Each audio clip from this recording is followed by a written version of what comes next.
prescripcionenfermera.com. Tema 41. Insulinas y antidiabéticos orales.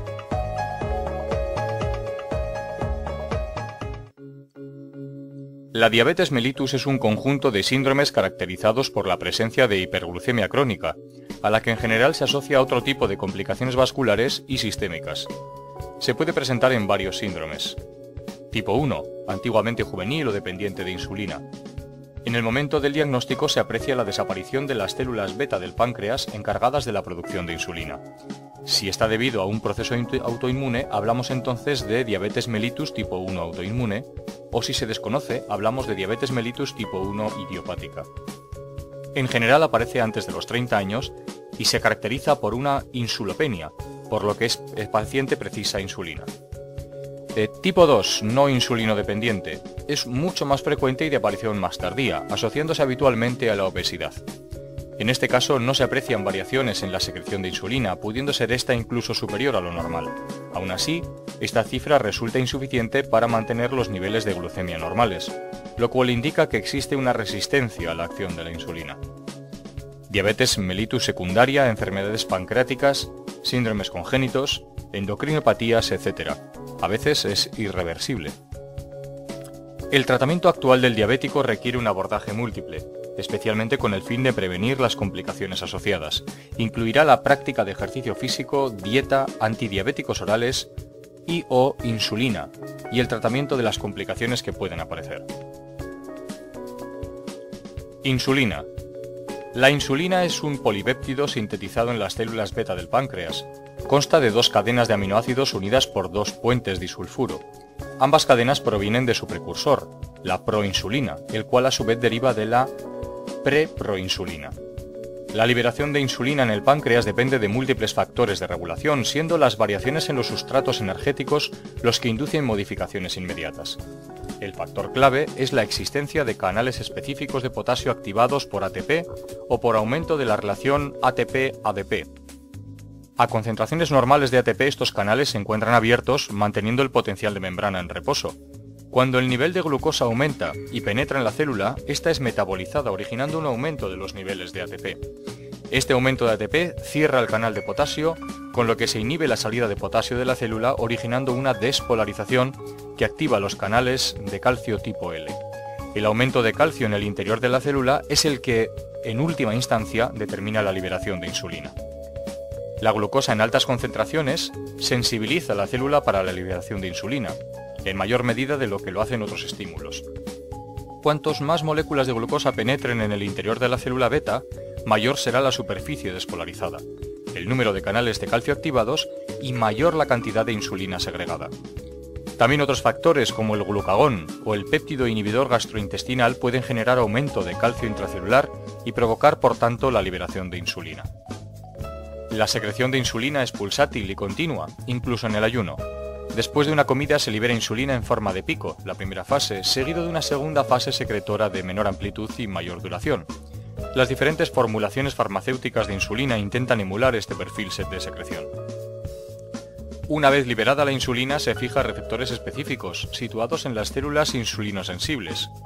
La acción celular de la insulina es pleitrópica, es decir, se manifiesta en un conjunto de acciones celulares que involucran diversas funciones con una determinada secuencia temporal.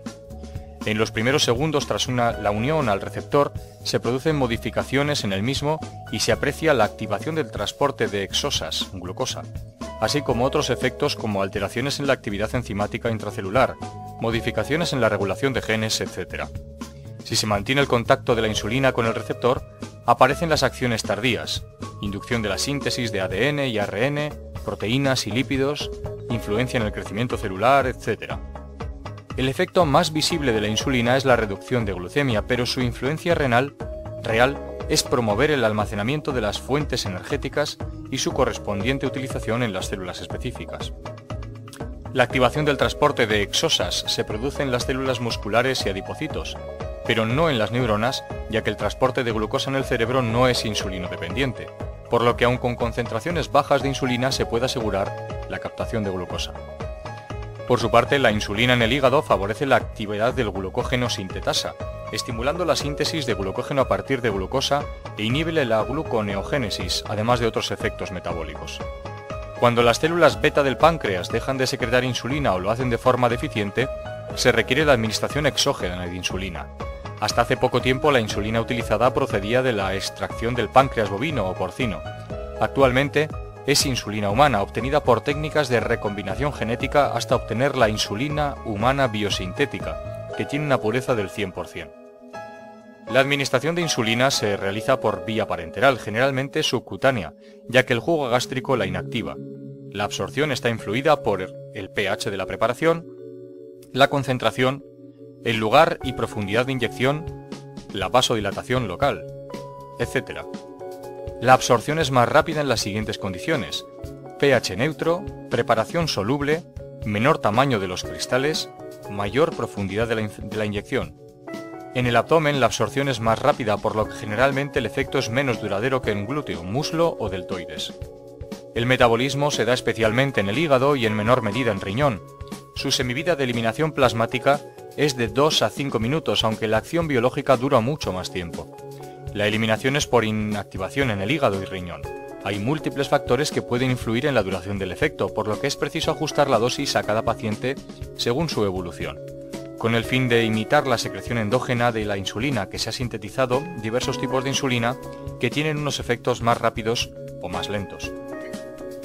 Insulinas de acción rápida, insulina regular e insulina semilenta. Insulinas de acción intermedia, insulina NPH, protamina. Insulinas bifásicas, rápido comienzo y acción prolongada. Insulinas de acción lenta y ultralenta, protamina zinc. La única indicada para administración intravenosa es la insulina regular. La principal y más frecuente reacción adversa del tratamiento con insulina es la hipoglucemia. Para evitarla es preciso educar al diabético en las necesidades y acciones de la insulina y alertarlo sobre los síntomas característicos. Con los preparados de acción rápida predominan los síntomas de hiperreactividad vegetativa, simpática y parasimpática, sudor, temblor, taquicardias, palpitaciones, náuseas, sensación de hambre, que pueden llegar a convulsiones y coma. Con los de acción intermedia predominan los síntomas de afectación del sistema nervioso central, confusión mental y coma. Su tratamiento exige la administración inmediata de glucosa. En raras ocasiones puede aparecer reacciones alérgicas por contaminantes del preparado y a veces reacciones de resistencia por la aparición de anticuerpos antiinsulina. Pueden aparecer reacciones lipodistróficas en forma de atrofia o hipertrofia del tejido subcutáneo en los sitios de inyección, aunque con las modernas insulinas son cada vez menos frecuentes. Por último, al comienzo del tratamiento puede aparecer edema insulínico, que es pasajero y carece de importancia. No podemos olvidar que la insulina es solo una parte del tratamiento del enfermo diabético y hay que insistir en otros factores como la dieta o el ejercicio físico. En este sentido, los profesionales de enfermería desempeñamos un papel imprescindible en la educación del paciente diabético y en el seguimiento de su enfermedad para evitar o detectar precozmente las posibles complicaciones. Antidiabéticos orales. Son fármacos que han demostrado utilidad en el tratamiento de la diabetes. Los primeros en sintetizarse fueron las sulfonilureas, siendo el descubrimiento de sus propiedades hipoglucemiantes de forma casual. Desde entonces se han desarrollado varios grupos. Los más importantes son fármacos estimulantes de la secreción de insulina, fármacos que disminuyen la resistencia a la insulina, fármacos que inhiben la absorción de la glucosa y nuevos antidiabéticos orales. Fármacos estimulantes de la secreción de insulina.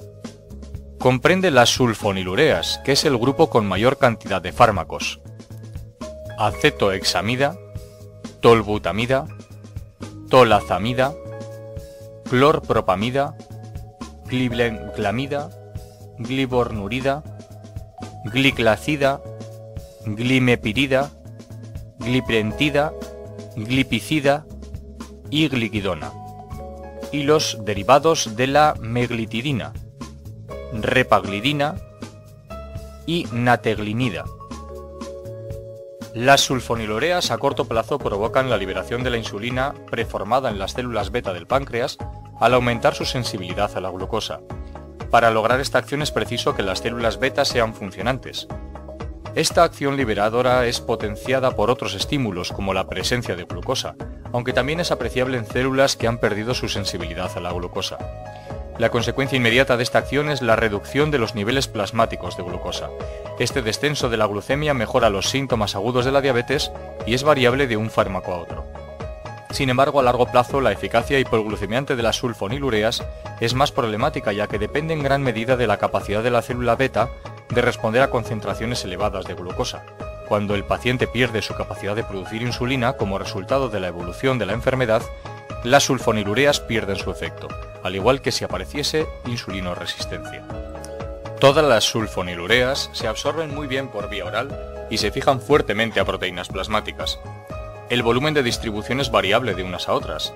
La semivida varía desde 1 hora y media para la gliquidona hasta 24-48 horas de la clorpropamida. Se metabolizan en proporción variable, en algunos casos los metabolitos mantienen actividad hipoglucemiante. Presentan eliminación renal, aunque la gliquidona se elimina casi exclusivamente a través de bilis. Atraviesan la barrera placentaria y pasan a leche materna, por lo que no deben usarse en embarazo. La reacción adversa más frecuente es la hipoglucemia, que puede ser de intensidad y duración variable e incluso puede llegar a ser mortal. Debe evitarse su empleo en ancianos, enfermos hepáticos y renales. Pueden producir aumento de peso y en ocasiones producen molestias gastrointestinales ligeras y reacciones de hipersensibilidad o alteraciones de la médula ósea. Presentan importantes interacciones con otros fármacos y dado que su eficacia hipoglucemiante está en estrecha relación con sus niveles plasmáticos, estas pueden tener relevancia clínica importante, con lo cual antes de asociar cualquier tratamiento a las sulfonilureas deben revisarse la posibilidad de interacción. La meglitidina es una secuencia de la sulfonilurea glibenclamida, de la que derivan dos análogos, la repaglidina y la nateglinida, que al igual que las sulfonilureas provocan la liberación de insulina. Pero a diferencia de lo que ocurre con las anteriores, su acción es dependiente de glucosa, ya que en ausencia de la misma no son capaces de actuar. Por este motivo disminuyen el riesgo de hipoglucemia en ayunas, aunque pueden provocarla en función de la dosis. Además, logran una liberación y secreción de insulina más ajustada a los niveles de hiperglucemia postprandial, con lo que se consigue un mejor control de los niveles de glucemia después de las comidas, actuando con mayor rapidez que las sulfonilureas. Ambas se absorben con rapidez y se metabolizan en el hígado. La nateglinida tiene una vida media superior a la repaglinida. Pueden ocasionar molestias gastrointestinales moderadas y en raras ocasiones reacciones de hipersensibilidad. También incremento de peso. Otra ventaja respecto a las sulfonilureas es que no se han descrito interacciones con fármacos inhibidores de su metabolismo. Fármacos que disminuyen la resistencia a la insulina. Se trata también de dos grupos, las biguanidas, cuyo fármaco representante es la metformina, y las tiazolindionas o glitiazonas, entre las que están la rosiglitazona, pioglitazona y la ciglitazona. La metformina es un antihiperglucemiante, pero no un hipoglucemiante. Por ello no produce una hipoglucemia, sino que reduce la hiperglucemia basal y postprandial del paciente diabético. Aunque no afecta a la secreción pancreática, no es activa en ausencia de insulina. Produce efectos variados, entre los que destacan el aumento de la penetración de glucosa en los tejidos con aumento de su metabolismo, la reducción de la gluconeogénesis hepática y de la síntesis de glucosa, y la reducción de la absorción intestinal de glucosa. Puede tener acción sobre lipoproteínas, disminuyendo el LDL y aumentando el HDL. Se absorbe bien por vía oral, no se fija a proteínas plasmáticas ni sufre metabolismo, eliminándose casi por completo por orina en forma activa. Su semivida de eliminación plasmática es de 2 a 4 horas. Las reacciones adversas más frecuentes son las gastrointestinales. La reacción más grave, aunque rara, es la acidosis láctica, que puede llegar a ser letal, pero solo ocurre si se dan dosis altas o dosis normales en pacientes con insuficiencia renal, cardíaca, enfermedad hepática, alcoholismo, embarazo o situaciones en las que la alteración del metabolismo celular favorezca la producción de lactato. Por lo tanto, no debe usarse en estas situaciones. Las glitiazonas son fármacos hipoglucemiantes que se caracterizan por sensibilizar o aumentar la acción de la insulina, pero sin incrementar su secreción. La actividad de estos fármacos requiere la presencia de insulina, cuya acción es incrementada o facilitada. Entre otros efectos, aumentan la captación de glucosa por algunas células, la fijación de la insulina a membrana y la expresión de transportadores. También reducen la gluconeogénesis hepática. Con todo ello, mejoran la utilización periférica de la glucosa. Se absorben bien por vía oral, con buena biodisponibilidad. Sufren metabolismo hepático originando en algunos casos metabolitos activos que alargan la vida media. La reacción adversa más frecuente es la retención de líquido con formación de edemas. Se puede producir también anemia, aumento de peso o alteraciones hepáticas, por lo que debe vigilarse la función hepática y pueden producir molestias gastrointestinales. También se han relacionado con aumento de riesgo de fractura de cadera en mujeres postmenopáusicas. Fármacos que inhiben la absorción de la glucosa. Son los inhibidores de las alfa-glucosidasas, especialmente la acarbosa y el miglitol.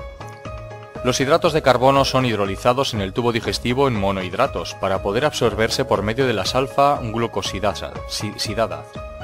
La inhibición de estas enzimas reduce la formación de monosacáridos y por lo tanto la disponibilidad de glucosa y otras hexosas para ser absorbidas en el intestino, produciendo una elevación postprandial de glucemia menor y más tardía. Pueden utilizarse conjuntamente con los anteriores fármacos. Las reacciones adversas más frecuentes son de tipo gastrointestinal y mejoran al avanzar el tratamiento. No suelen producir hipoglucemia salvo asociados a insulina o sulfonilureas. Si aparece hipoglucemia, ha de administrarse glucosa, ya que los azúcares más complejos no serán absorbidos.